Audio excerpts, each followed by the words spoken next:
Why don't I have...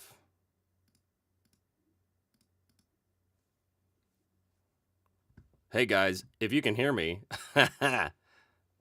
you may give me a second, because first stream in a while, and apparently my camera's decided to stop working. 1 second. 1 second. We'll get this going here. I might have to switch to just a regular camera, which would be terrible. Is that gonna work? Oh, that's a terrible, terrible camera. Oh boy, all this work. Can you guys hear? Oh, you can hear me. Okay, great. But you can't see me. Oh, wait a minute. Okay, what about now? There's always a delay here. Technology is fun, isn't it? Isn't it fun? Where are we here? Okay, there we go. Huzzah! Hello, everybody. Good to see you. Thanks for showing up. Oh, and thanks, Mustafa, and all of you who gave a little tip in the YouTube. That's that's very generous of you. Thank you so much. So I have a few technical things I'm still working out. I haven't done a live stream in a long time, so I'm still working out the bugs on my end here. So please bear with me with that. But for you patrons, there is a page on Patreon, on my Patreon page, called Ask or /Comment here during Monday's chat. If you have questions or comments, you can put them there, and I will definitely see them over on this monitor. For my new members over here, I think it's, who do we have? Hannah and Hiddeney? I'm not sure how to say that. Hiddeney? I'm not sure how to... But thanks for joining the channel. Oh, and thank you, Richard. Wow, 10 pounds. That's very generous of you, sir. Thank you very much.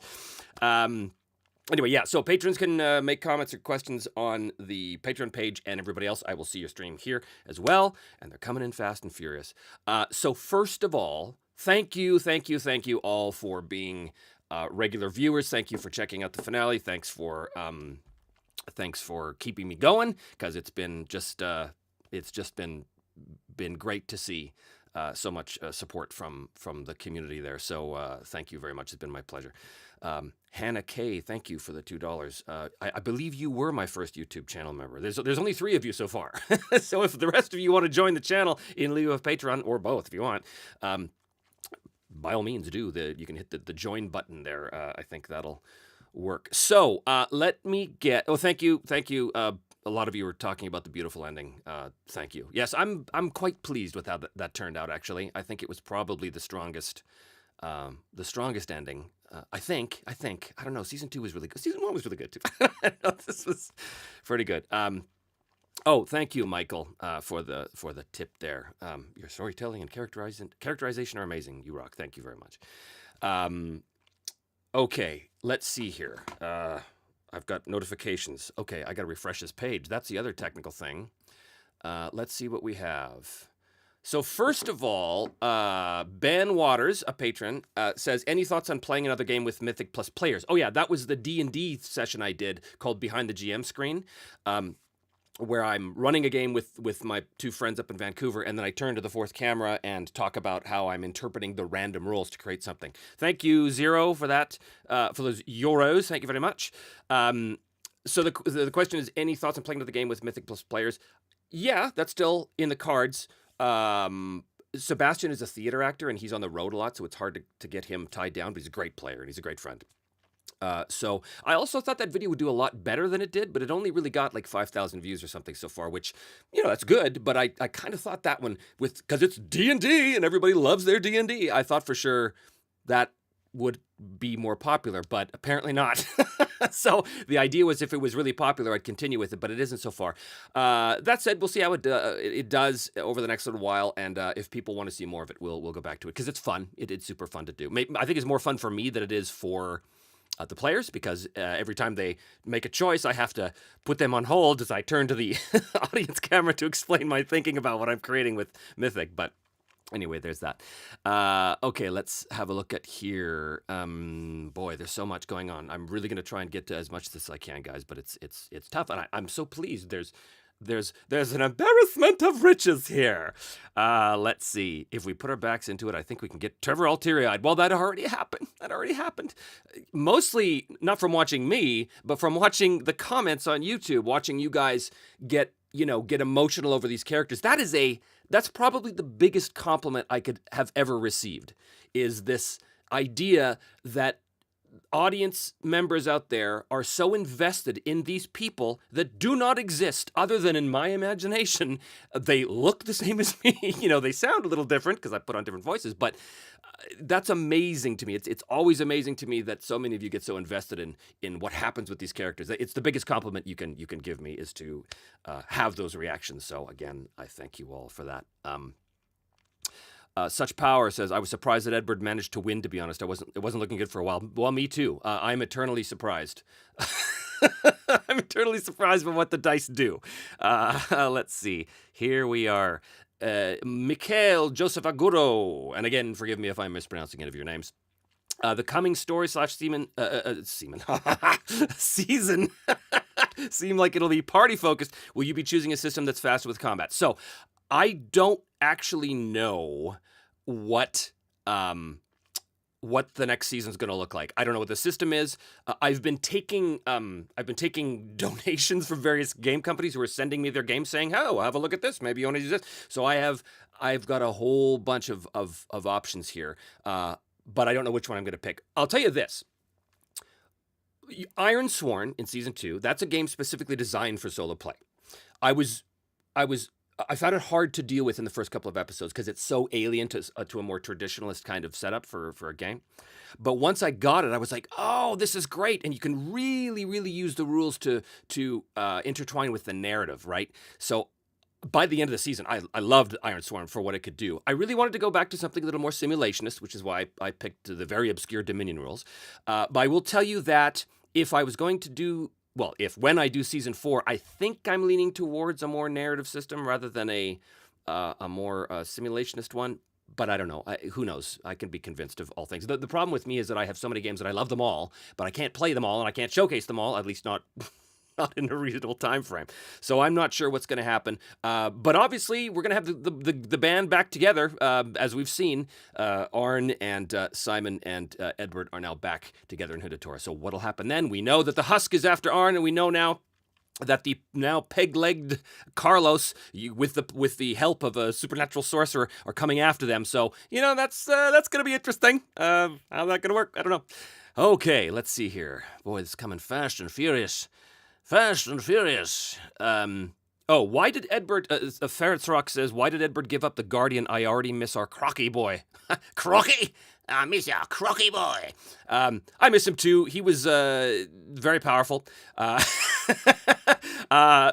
did he give up the Guardian? Because it didn't make sense to me that Edward would take this obvious monster with him into a bustling port of Indatora. I think Edward needed to kind of lay low for a while after all he's been through. And it just made sense that he would give that gift to his best friend, Captain Nicola, as well, to help him in his future endeavors. So it just made sense. Okay. Was Carlos's popularity a surprise, says Mr. Chori? Absolutely. I don't know why all of you have this love affair with Carlos. I do not understand it. He started off as just a random dude in the first episode, and we gave him a name, we gave him a personality, but for some reason, there was like this whole fan base, this whole fan community of Carlos, and I was always like, why? He's clearly a scumbag. He's a wicked pirate after all, or whatever the role was. So I don't understand. So yes, I was very surprised by Carlos's popularity. So much so that, yes, I very much on purpose, at that moment in the fight with Captain Campion's soul, had him turn into Carlos because I thought, well, I got to give the audience a little bit of a big bad evil guy moment for Carlos so that was for you. That was for you, Carlos lovers out there. And then the ending, when I rolled the extreme yes, and then I shot that little movie to sort of explain what's happening there. I thought, okay, well, it's going to make people happy then if Carlos actually survived. Now, he lost a leg from the Kraken, so there is that. Anyway, Craig Malloy, my patron, says, you have a guitar in the background. Yes, I do. Does Carlos play Spanish guitar? Well, he might, but I don't. I just play bad guitar. I shouldn't say that. I just haven't played in a long time. Focused on other things. Okay, boy, so much going on here. Spear Silver says, Carlos has a lover's heart. Yes, that is true. Alton Isika says, the Spanish accent makes Carlos amazing. My friend Ian said that to me, too. He said, dude, it's the accent. I'm like, Why? He's a scumbag. Why does this accent make him? Whatever. It doesn't matter. Oh, thank you, Mustafa. Cheering for scumbags is the height of fantasy, he says. True. I suppose that's true. Okay. Oh, we have somebody else here. Mr. Dabakal. I missed this. Would you think of doing a series as Captain Nicola? Yeah, maybe. There might be a spin-off series. I mean, I only have so many hours in the day, but I really liked Captain Nicola. He became one of my favorite characters. And again, it was the dice, right? How it all evolved. I love when characters who are potential or even just enemies change over the course of a season. And look at Arn. Arn is a perfect example of that. Arn started off in season 1 as a bounty hunter after Simon. And then over the course of natural events and a lot of dice rolls, he came around and became one of his best friends. I love it when that happened. I was very pleased to see that happened with Captain Nicola as well. Okay, where are we here? Terry Heron, fantastic season, Trevor. I was literally crying when Sherilyn saved Edbert. Well, you and me both. I know you can't control the dice, but those Edbert defensive rolls, wow. Yeah, that's, it's funny. In Dominion rules, when you play by yourself, there's a lot going on.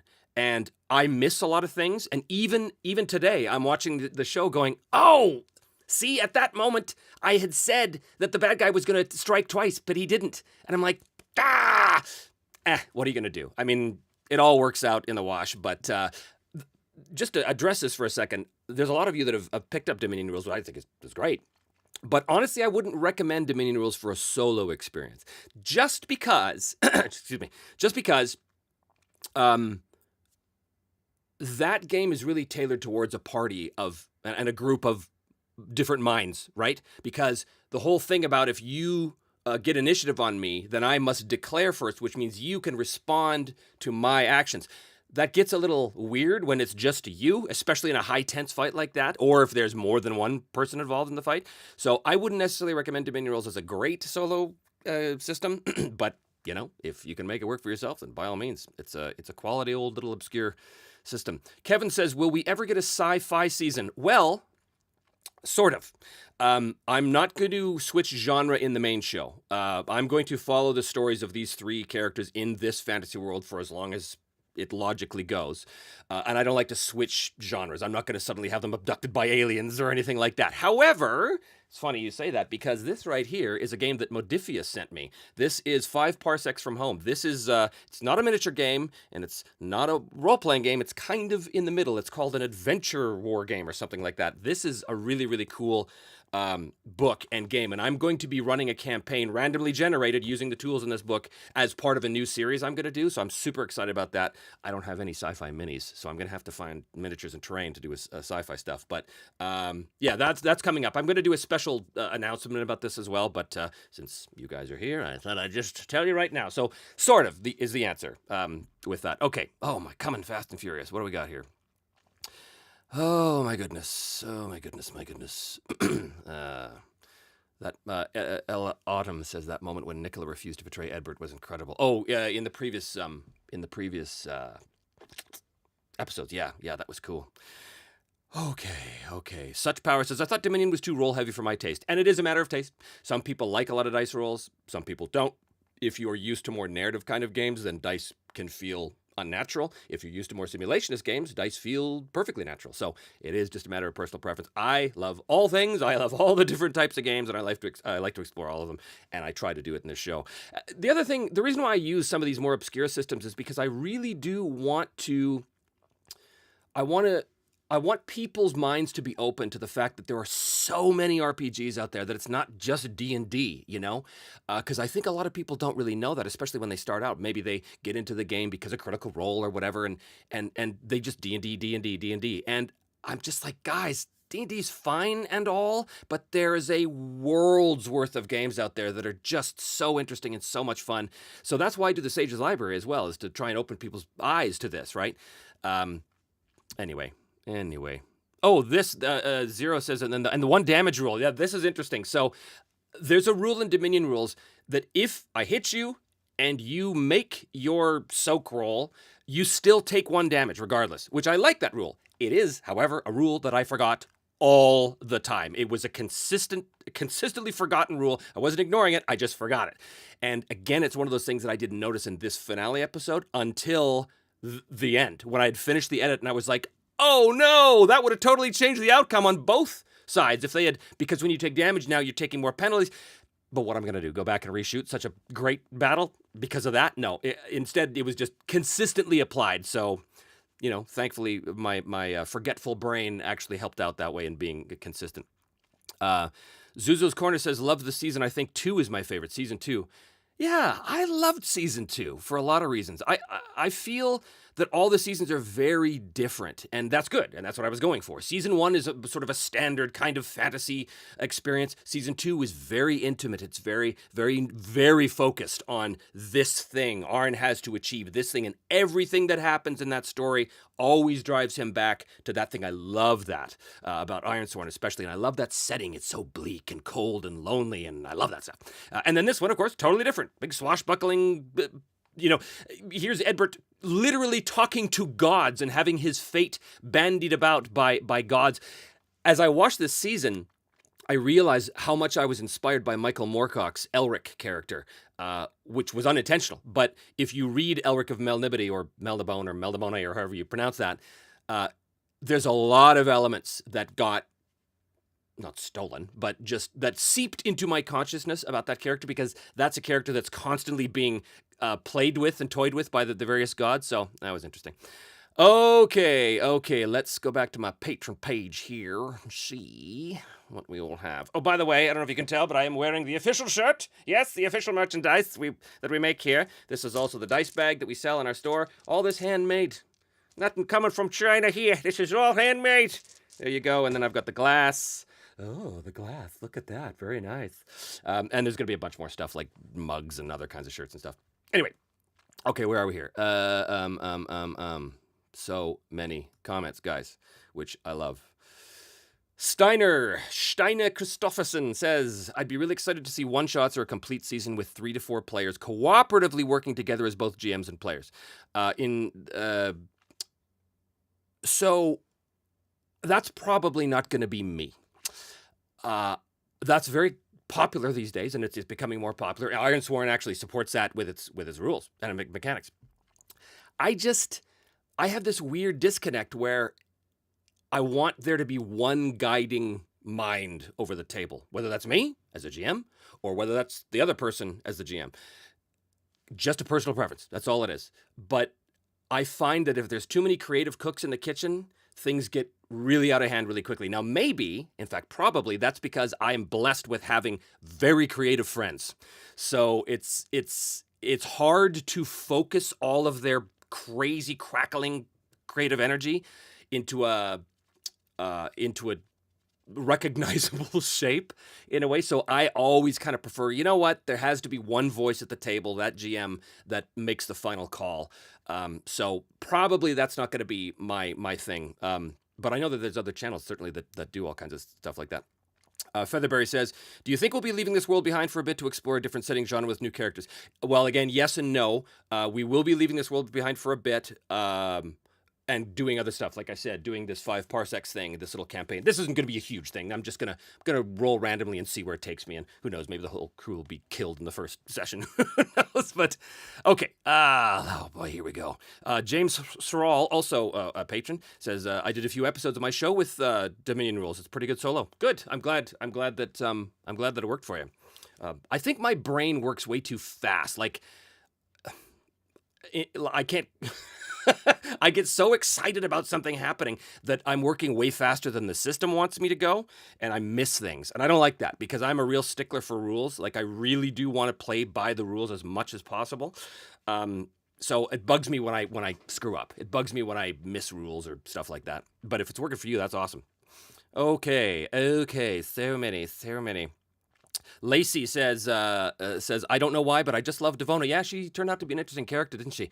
She was just sort of this weird, ethereal, evil force in the world in season 1, and in season 3, she became like a real, a character. You're quite a character, Devona. You're quite a character. That turned out really cool. Yeah, she was cool. TH3 Bird of Hermes says, do you think you'll ever do a season that's centered around a more investigative horror or Lovecraftian type of game like Call of Cthulhu or Delta Green? I run a Delta Green game right now. Love it, love it, love it. Probably at some point. I mean, I'm planning to keep this channel going for a long time. As things move forward, I find that more and more of my time and creative energy is being devoted to the channel, which I'm perfectly fine with as long as you guys are getting something out of it. But even like, yeah, I'm spending more and more of my creative time on the channel, so I get excited about this idea. So if, yes, of course, I'll wind up doing a Delta Green thing at some point, I'm sure. Okay, where are we here?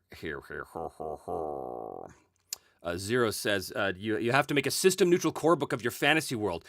That's kind of something I'd love to do. I don't think there's enough material yet in terms of the background to really make it stand out as a fantasy world. But I'd love to do that eventually. I'd love to, release, exactly as you say, a system-neutral book that they can play in this world if they want. So we shall see. Okay. Where are we? Oh, Ryan Bracamonte, patron, says Warhammer Fantasy next season. Warhammer is one of my favorite games of all time, first edition. I might do that. I might go to the gritty, dark, everything covered in mud world of the Empire again. That always calls to me. I don't think it'll be next season, but I'm sure I'll get to it at some point. Sir Hook, patron, says, stellar work, Trevor. Was happy to see the return of Mythic, and the season turned out great. Yeah, I like Mythic a lot. And Tana Pigeon, if you're watching, you did just a bang-up job with that system. Just fantastic stuff. I really, really enjoyed it. And I know it well. A lot of people say to me, well, why don't you use the cards or something? I like dice and charts. It's the old man in me. That's what I grew up with, so that's what I like. All right. Silver Sun Gaming, will you revisit Savage Worlds for the show? Probably, at some point. The creator, Shane, reached out to me last year and sent me a copy of the new version, which is Suede, right? The Adventure Edition, I think it's what it's called, because I was using the previous one, the Deluxe Edition. And he would like to corroborate. That's not the word. To corroborate. He would like to work together on something, and I think that'd be fantastic. I love his work. I love their products. So we'll see what happens. Marwin Braun says, who made the soundtrack? So the score of the show is a combination of music I get from a service that one of my producers, because I do have a sort of an executive producer, Yumigo Productions, and they give me access to that sound library. So a lot of that music comes from there. But I also go out and hire composers to do very specific things. Like there's a lot of theme music that I do specific, both for season 2 and 3, that I hire out. I go all over the world and I find these composers and I say, okay, here's what I need. I need a 3-minute battle song, but it has to have these elements to it. And then I'll give them like a couple of feel documents, right? Like a couple of pieces of music that suggest what I'm going for. And they'll send me a copy and I'll say, oh, that's great. But now maybe ramp up the percussion in the second movement or whatever. So that's where that comes from. The music turned out great in all of these seasons. I'm super happy with it. Especially this season's music was just really, really cool. Just for those of you who are interested, the inspiration for the music of the main theme, which then goes on to inform the music of all the other pieces that I had commissioned, was inspired by two things. It was inspired by Black Sails, the theme music from Black Sails, which I love that show. And obviously that was a huge inspiration for this pirate-themed season. And also there's a song, there's a band called... Oh, what are they called? Something Motorcycle Club, and the song's called The Devil's Tattoo or Beat the Devil's Tattoo or something like that. Anyway, I heard that song, and I thought, I got to put this together with the Black Sails theme, and that's going to be my theme song. And that's pretty much what we got. So I was super happy with how that turned out. Okay. Oh, the art. Yeah, Mr. Troy says the art was also amazing. That's a big thank you. That's not me. That is all James RPG Art, who is also a patron. He has provided so many things for me over the course of both seasons, actually, and it really just bumps up the production value. So I'm super happy to work with him, and I'm actually talking to him right now about doing something more together. What that might look like, we're sort of tossing that around, but. Anyway, okay, where are we? At Rinhammer, patron says, it was really emotional. Your talent, your talent with voices, your storytelling, and the randomness makes this my favorite show. Thank you very much for that. That, again, anytime someone gets something out of my work, it's a big deal. Okay, Mustafa. Can you give any sneak peeks about future projects in the works? Well, I kind of already have a little bit. I do have a series coming up called Featureless Gray Plane, which I'm very excited about. It's going to be a lot easier to shoot. I'll announce that later. I'll talk more about that later. Okay, okay. Terry says, did Carlos's popularity factor in on your decision to have him be the bad guy for season 4? Yes, of course, of course, of course. Fan favorite. Because I thought originally he was dead. I thought the Kraken got him and that's it, but everyone kept saying, Carlos, Carlos. Okay, all right. Give them what they want. Okay. All right. I got to get back to the main. Wow, so much, guys, so much. I'm not going to ever be able to get to all of this, but I will try. Okay. Alton, is there a chance of doing an acted and or animated retelling of the previous seasons, a la The Legend of Vox Machina? Maybe. I'm always open to offers, so if there's any Hollywood producers out there, you know how to get me. Collaborate. Thank you, Kevin. Yes, that is the word I was looking for. Collaborate. All right. Excuse me. All right. What do we got here? Yeah. Love. So much love. Which is great. Carlos should get a T-shirt, says Renhammer. Yeah, he probably should. We'll look into that. Craig Malloy, yes, more artwork in the next season for sure. I mean, I hope if I can continue working with James, that would be awesome. Kieran McGowan says, it's been really interesting seeing the world be built over time. If the world grows enough, do you think you would make a world setting for others to play in, like that book we talked about? Yeah, that'd be great. Yeah, there's lots of questions about a setting book. That'd be awesome. So let's put that on the list of things to do. Ryan, will more characters from seasons past make their reappearance? You never know. I mean, there's a lot of loose threads out there because of the nature of how Mythic works. We know for sure that the Husk is still out there. We know for sure that Carlos, one-legged Carlos, and Uraz Vath are still out there. There's a lot of things, and now that we're sort of back in the main area of the world, there's a lot of characters that could show up again, right? Like there's Mord the Orc, who's still theoretically out there, so you never know. Beat the Devil's Tattoo, Marwin. Yes, that is the name of the song. Thank you. Michael Schmidt says Carlos's T-shirt should say, "I survived the Kraken and all I got was this lousy T-shirt and a peg leg." That's pretty good, actually. That's pretty good. Oh, Kevin says maybe the community should make a wiki to keep track of the world as it develops. Yeah, there was a fella who did something very similar to that. He developed a program called Rollscape. I forget what his name is, but he basically did exactly that for season 2. He went through and he tracked the entirety of season 2, lists of characters, lists of the different adventures with a map, and you could see where it was really wild. Like that was fantastic. Okay. Gray Army Gaming says, teacher, the Carlos shirt should be, "I did it for love." Well, yeah, true. Okay, where are we here? Oh, Terry says, with Carlos now after Edbert and Vale no longer Edbert's enemy, I hope Vale will factor in somewhere in season 4. What would Carlos do if Vale stepped in and told him not to kill Edbert? She is his true love after all. These are excellent questions, and I see no reason why something like that might not happen. Vale is a character in the world. She is still, she's sort of like been promoted by murder to the head of the order. So yeah, it could be an interesting thing. She was an interesting character. She was an interesting character to have develop, and that was cool. Let's do a little refresh here and see what we're doing, and got to keep an eye on the time too. Oh my goodness. Featherberry says, do you think we'll see Devona's good companion, the male sea god from season 1, whose name was Morgus, I believe? Maybe. He was conspicuously absent from season 3, mostly because Devona didn't really become a mover and a shaker in this season until just over halfway through. And I thought, I don't want to introduce a new god into this if I don't have to, because I thought that might muddy the waters, so to speak. So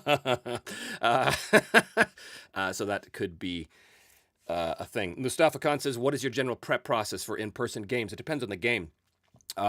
If I'm doing something that's like a powered by the apocalypse kind of game, like a Dungeon World or something like that, then the prep is obviously very little. It's just launching in. But I am right now starting a vampire game with a couple of guys here, which is great. They're fantastic role players. In fact, I think most of them are patrons, and that game I'm putting a ton of work into just because I want to have a really fleshed out background for them. I want to have all the main, and I have all the main power players, I have all the main factions for them to get involved with and screw up somehow. So it depends on the game. It depends on the game. Drafi Mara, patron, says, I made my own solo RPG system, in large part inspired by this show, and I'm thinking of making my own actual play YouTube series to advertise it once it's finished. Do you have any advice for starting my own channel? Well, believe it or not, I'm kind of new to this. I'm not a technical guy. I mean, you saw what happened here. I lost my camera inexplicably at the beginning of this chat.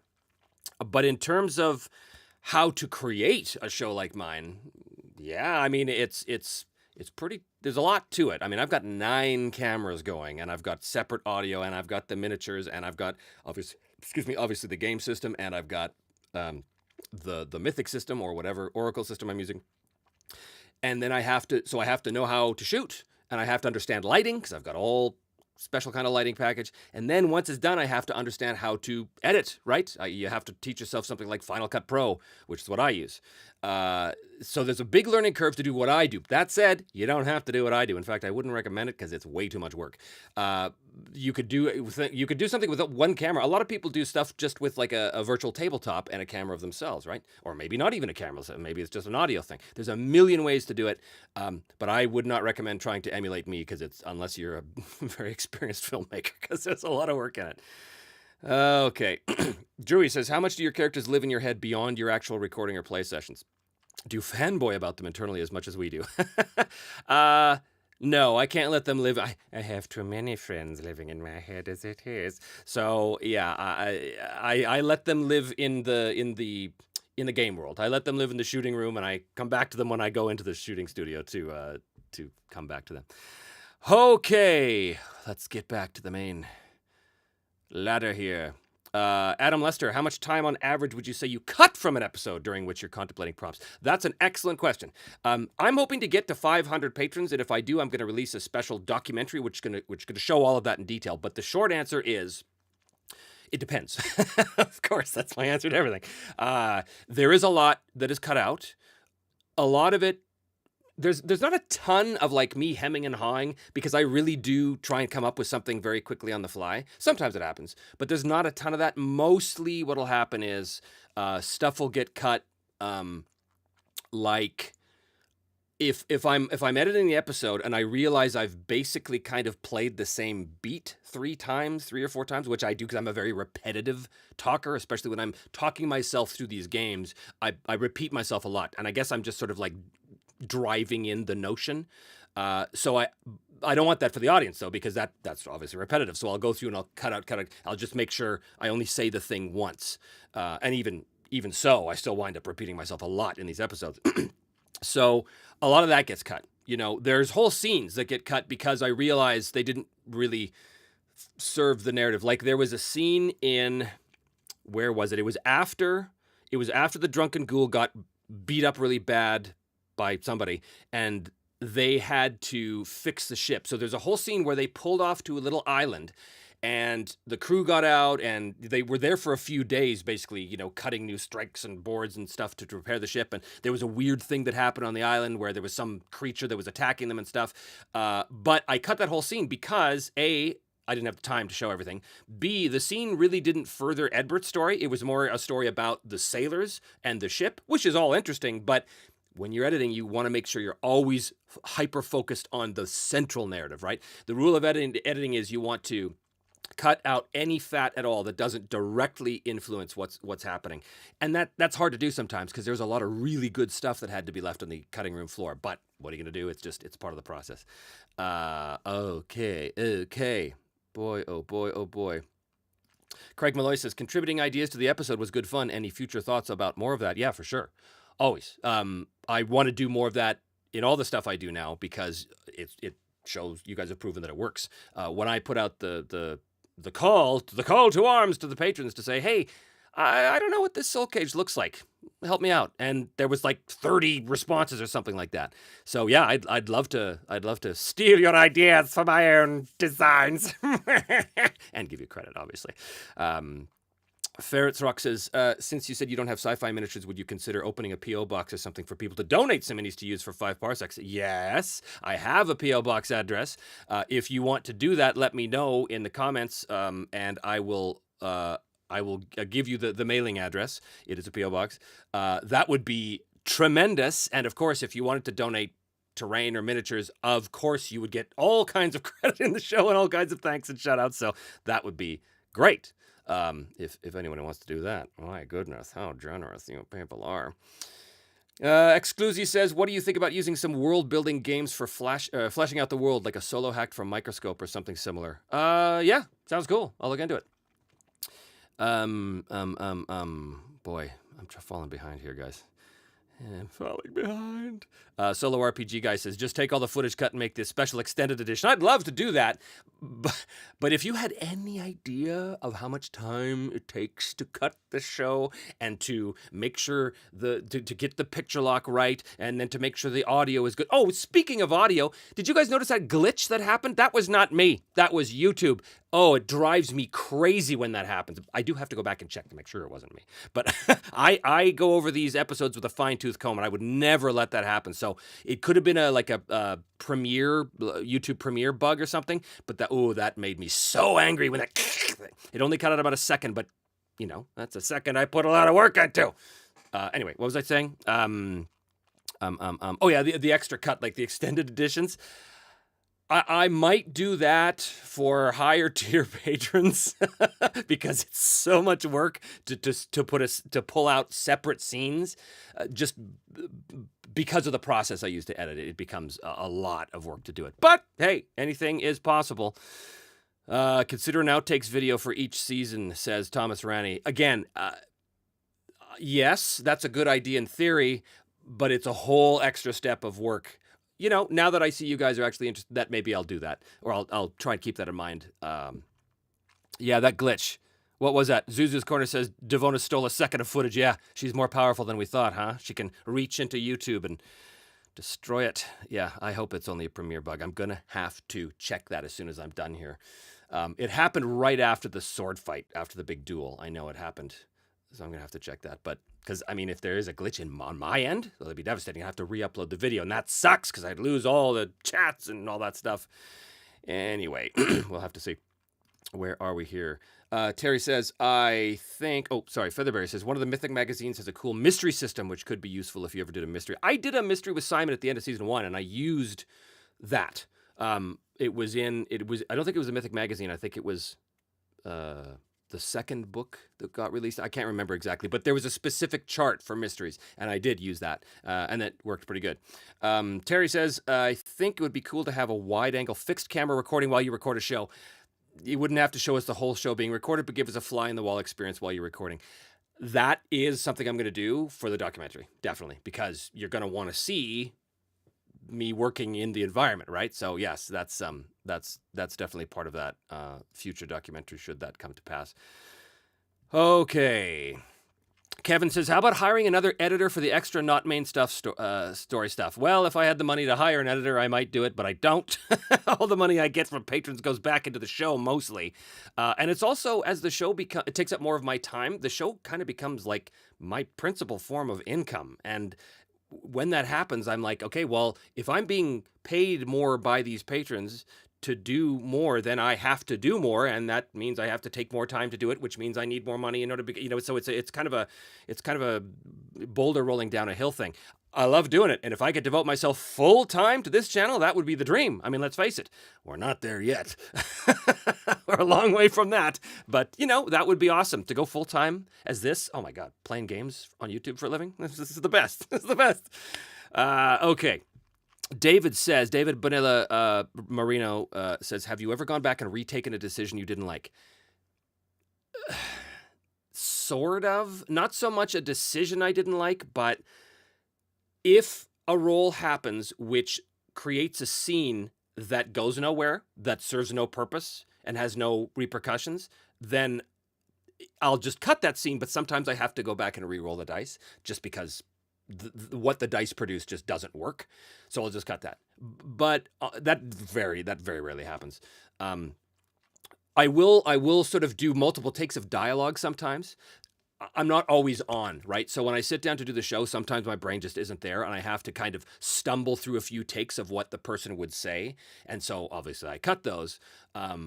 Again, when I am on though, it's one take, baby, one take wonder, boom. So it depends on the day. Where are we? Adam says, hire that mess out, man. Delegate. I'm a control freak when it comes to this show.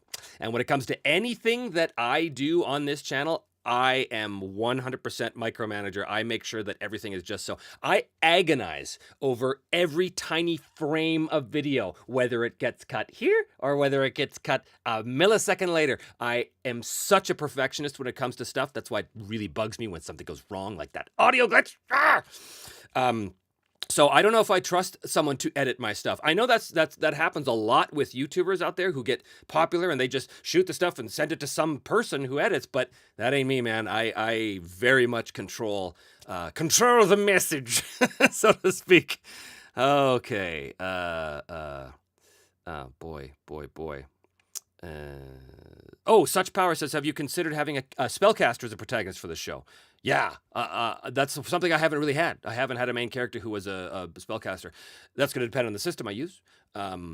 It's interesting. I picked up, weirdly, I got convinced of this by some of my friends up in Vancouver. I picked up Pathfinder 2 of all things. And I swore I would never play Pathfinder because it's basically just D&D 3.5, and I had enough of D&D 3.5 when I ran a campaign of it back in the day. It's way too math heavy, way too much going on, and to try and run a solo game with a party of advanced and experienced characters in Pathfinder would be mad, and yet, there's a part of me that thinks, but it would be cool, and it would bring in a whole segment of the population. Maybe. Where was I going with that? I don't remember. Oh, so spellcaster's the protagonist. I don't know why that connected to Pathfinder. Anyway, whatever. Don't get hung up on the Pathfinder 2 thing. That was just a random thing I spat out. Don't get your hopes up. All right, where are we here? How are we doing? 4:43. We can go for another 15 minutes or so, I think. Featherberry, yeah. Now, so Featherberry says, would you ever consider playing around with things like the Stars Without Number or Worlds Without Number faction system? Well, here's what happened. At the beginning of the season, I had big hopes. I thought, for those of you who don't know, Stars Without Number, Worlds Without Number, great games, great OSR games by Kevin, what's his name? Kevin Crawford, I think.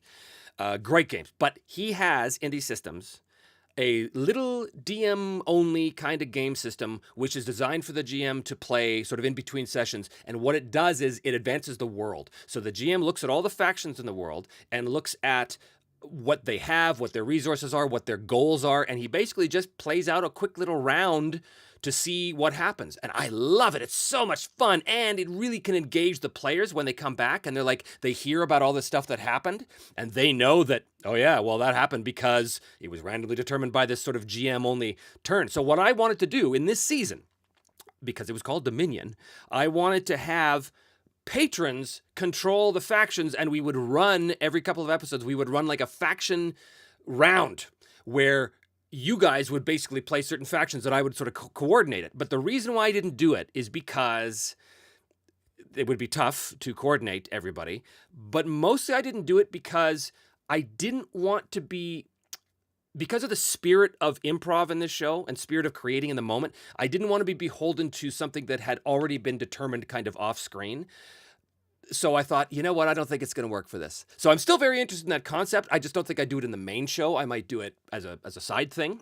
And if you guys are interested in that too, and you're not patrons, join the Patreon, and we'll talk about it, because if there's enough of you that actually want to do it, we can make that happen. Okay. Oh, there's James RPG Art. Thank you so much for all of your contributions. I had to give you a big end title credit because you've contributed so much to the show. So thanks so much. The question is, how long do you take in reality to determine what your word prompts mean for the story? I found when playing Ironsworn that when I rolled the verb action that it would take ages to decide what it meant. Most of the time, Again, I've been cursed with a very active imagination.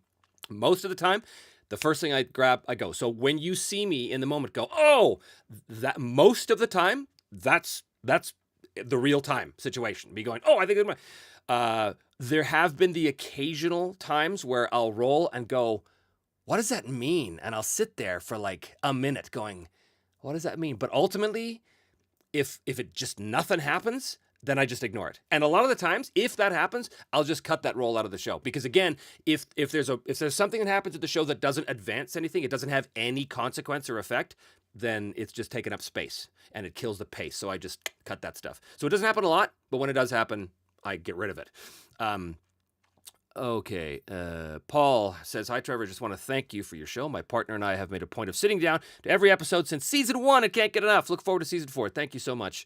One of the old guard looking at every episode because apparently all those views help. Hexworld says, I'm fairly new to solo, but your videos have been really inspirational. Thanks for that. That is awesome. Again, huge compliment for that. Thank you. Eric Hanscom says, favorite system that you'll never play again. You're trying to trick me, I think. I do the Sage's Library series on this channel, talking about, it's not really a review show. It's more of like, oh, these are the games I've played, and this is why I like them. Because I like something about every game. That said, there are games, yes, that I will never play again, even if they have certain things that I find really cool. And I will talk about those in upcoming episodes of the Sage's Library. Don't you worry a bit. Okay. Dithrandir says, $10 towards a mega cut of Trevor just thinking and going, yeah, there's a 5-minute video, huh? No. Okay. Zoyu, I'm not sure how to pronounce your handle there. Who's your favorite MC? Who's your favorite main character out of the trio? Tough call. Simon will always have a special place in my heart because he's where everything started. And he's out of all of them, he's the good guy. He's very clearly the good guy. He should have been a paladin instead of a ranger, you know? Arn, I loved his progression. I love that he started off as this kind of ruthless bounty hunter, but turned into sort of the noble guy trying to restore not only his name, but to restore his ancestral homelands to try and free his people from the scourge of the mountain, which turned out to be Veslidi instead of the dragon, which is a very interesting thing. But so I loved Arn as well. That said, I think Edbert started off very bloodthirsty and kind of crazy, mostly because he hadn't slept and he was being haunted. Thank you, Robert, for the tip. He says, hi, Trevor, just wanted to say thanks for the wonderful entertainment. Well, thank you very much for your support. Really appreciate it.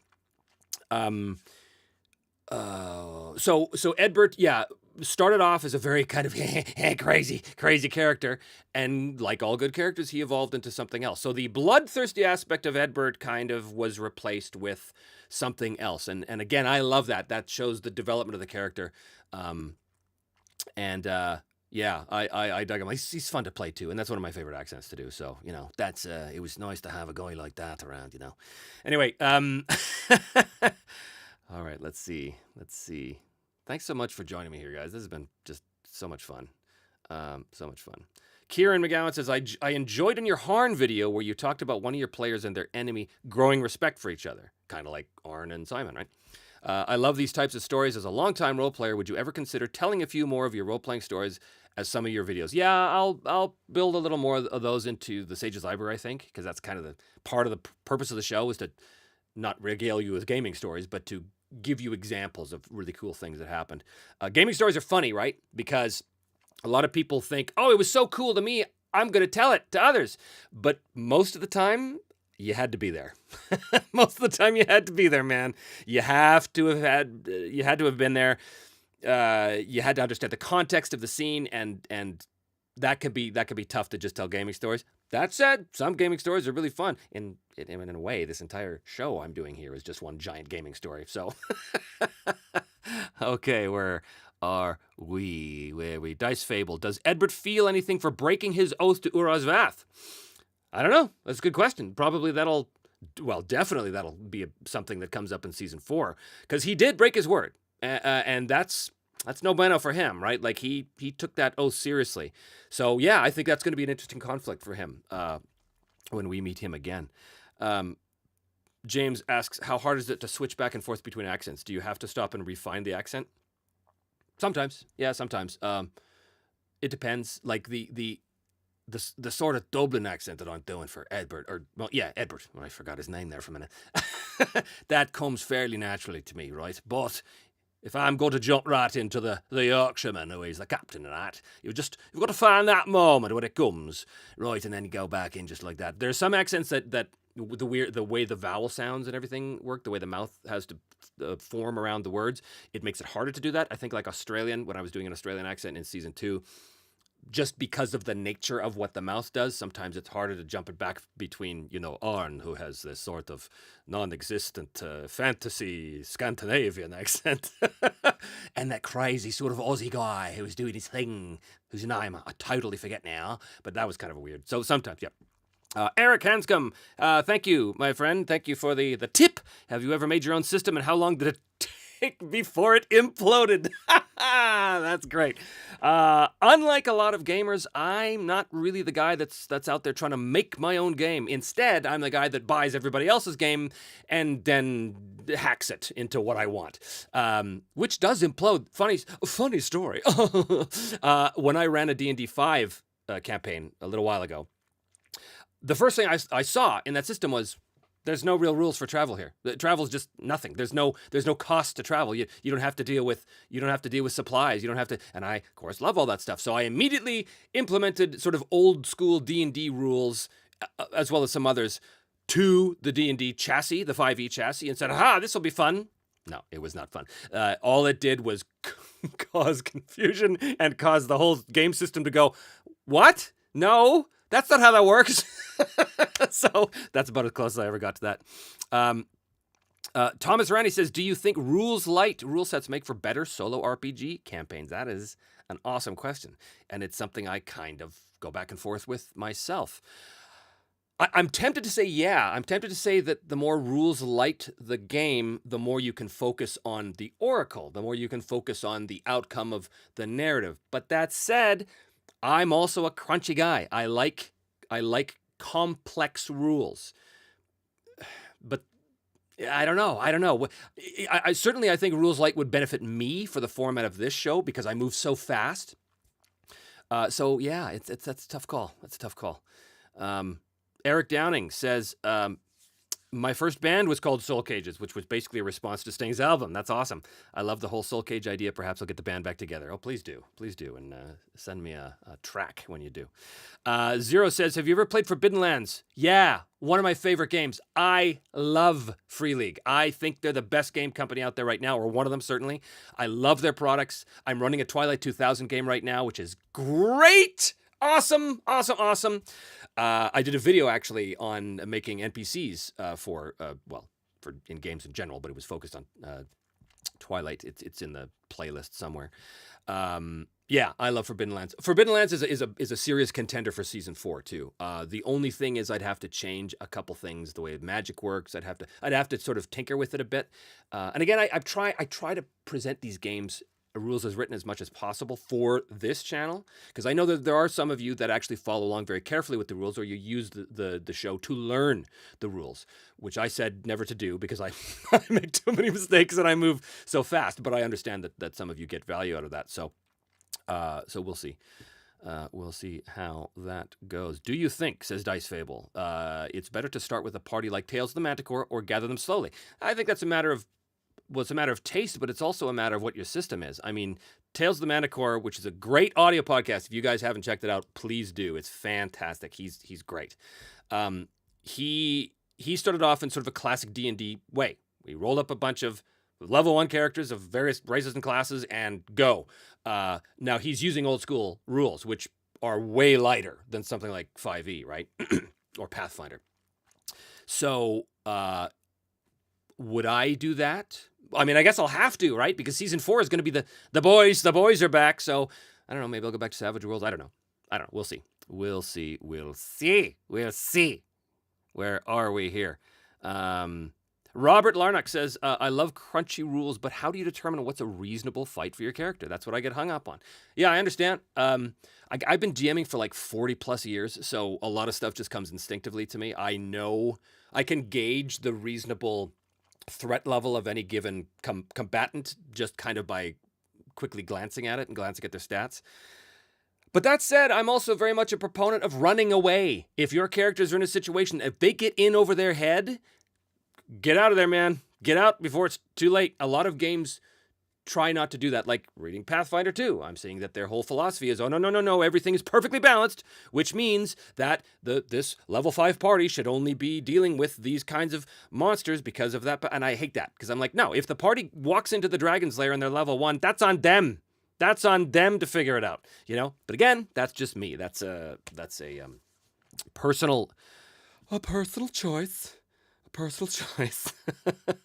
Such Power says, I've been recording/writing a story for my own solo campaign. All roles are shown, so I'm hoping it will give people an idea of how to play solo, but I don't know where to share it. I don't know. Ask the Reddit, maybe. There's a solo RPG Reddit. They might have some ideas. I think that'd be a great resource. A lot of people do that. And to write down specifically what the roles are, that's really good. I was involved years ago in an online kind of shared collective creation thing where we were all playing characters in different systems, but we were all using Mythic to generate what happened with them, and it was in a shared world. And then we would post onto this shared wiki about what happened with our characters. And I wrote from my character's perspective. My character was first person present. So that meant I do this, I see him coming towards me, I do that, which was very interesting. There was another fella there who wrote what happened, and then in brackets, very specifically, showed what he had just rolled on the chart. You know, move towards a thread, envelop thunder, or whatever. And then you go, oh, I see, that's how we interpreted it. That's cool. That was a really cool thing, but that was years ago. I don't remember where that was. Where are we here? Okay, let's do a refresh on the patron page. This is so much fun. I haven't done a live thing in like over a year, so this is great. I'm glad that I got it working. I'm going to do this more often. Normally I do this just for patrons. That's the plan, but I do want to do this for the general YouTube audience, you know, maybe once a month or something like that. We'll see how that goes. Ellie VA says, finally became a patron. Yay! Remember waiting on episode 3 of season 1 so long ago. It has been an amazing journey exploring this world with you. You've even inspired me to start my own solo RPing. Thank you for all that you do and for making this amazing show. With moments that have literally made me cheer and cry aloud at the highs and lows, I hope you and the show goes far. Thank you very much. That is, me too. I hope that too. Drewy says, what path do you recommend solo RPG newbies take in their gaming journey? I've been enjoying playing Ironsworn, thanks to Season 2, because it feels complete as a toolkit for generating world, character, story, and simulating a GM. But where would you recommend going next? In terms of system? I don't know. There's so many coming out now. Like every game comes out with a solo component now, which is really weird. Like even the new One Ring, the second edition of the One Ring. The first edition, by the way, of the One Ring, that is definitely going to be an upcoming Sage's Library. That is one of my favorite games of all time. But yeah, second edition, which I own, but I haven't even taken the plastic off of it. I haven't cracked it.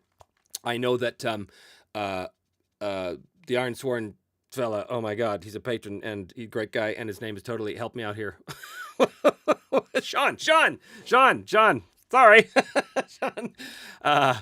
Sean was the principal developer for the, as far as I know, for the solo aspect of the One Ring. So I'm really, really curious to see how that works.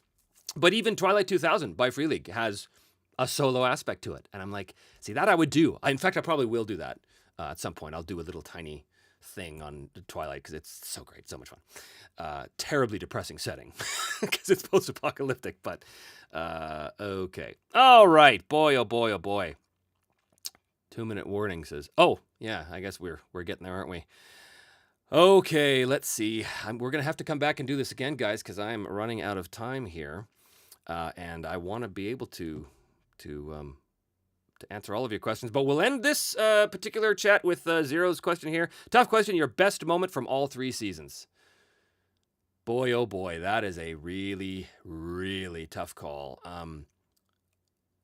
I think